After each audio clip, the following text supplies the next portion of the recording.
నేను ఒక పిక్చర్ చూశాను. ఆ పిక్చర్లో ఏంటి తెలుసా, నాన్న కనబడ్డు. అమ్మ ఏం చేస్తుందంటే ఆ బిడ్డని వర్షం అంతా పడిపోతూ ఉంటుంది, లేకపోతే తుఫాను వచ్చేస్తూ ఉంటుంది. ఒక చిన్న తట్టలో తట్టలో ఆ బిడ్డని ఇలాగా కౌగిలించుకొని పట్టుకొని అలా ఉంటుంది.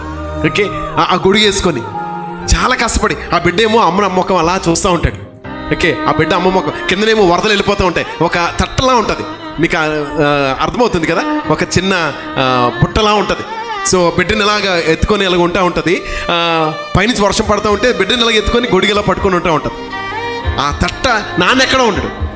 ఏంట్రా పిక్చర్ ఎలా ఉందంటే గో డౌన్ అని ఉంటుంది.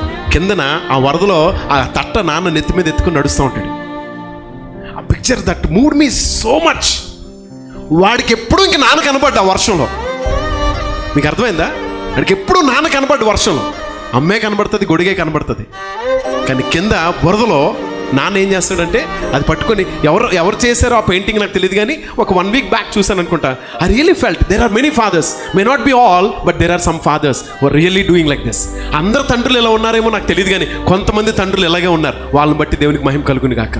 కనబడరండి, వాళ్ళు కనబడరు. చాలా హార్డ్ వర్క్, కష్టపడి ఈరోజు ఈ స్థితికి రావడానికి వాళ్ళ హార్డ్ వర్క్, వాళ్ళ కన్నీరు, వాళ్ళ ప్రార్థన, వాళ్ళకి ఎవరు సపోర్ట్ ఉండదు.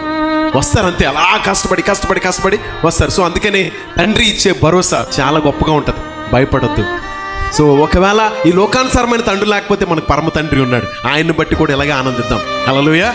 పరమ తండ్రి ఉన్నాడు. ఆయన అసలు ఈ లోకానుసారమైన తండ్రులు ఎంత చేస్తే పరమ తండ్రి ఇంకెంత చేస్తాడు.